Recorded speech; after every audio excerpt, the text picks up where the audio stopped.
je suis Jean-François Donzier, le secrétaire général du Réseau international des organismes de bassin, mais aussi des Alliances mondiales pour l'eau et le climat.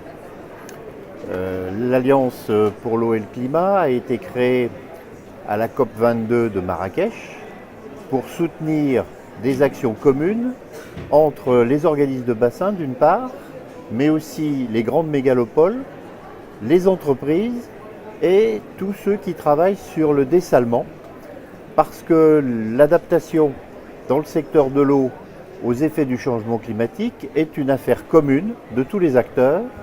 Et donc nous avons décidé de regrouper nos forces pour être à la fois plus visibles et porter des messages plus forts, et notamment celui de l'importance de l'eau douce et de ses conséquences sur l'avenir en face des effets du changement climatique, et puis également pour mobiliser notre expertise au profit d'un certain nombre de projets de terrain qui peuvent être significatifs de ce que l'on peut faire tout de suite pour pouvoir s'adapter, encore une fois, dans le secteur de l'eau.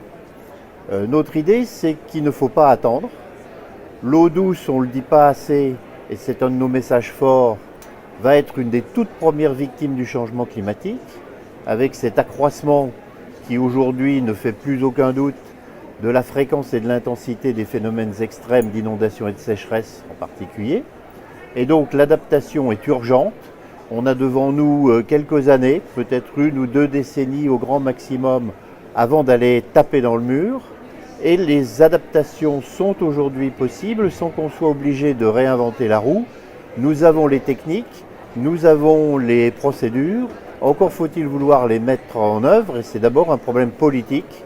Et donc notre principal message ici à la COP 23, c'est de dire aux délégations des pays, aux hommes politiques, aux décideurs, notamment aux agences des Nations Unies également, et aux financiers, qu'il faut agir, qu'on n'a pas le temps d'attendre, et que tous doivent se mobiliser, mais que l'eau douce ne doit plus être un secteur marginalisé, comme il l'a été malheureusement pendant 20 ans dans les COP précédents, la COP 21 de Paris.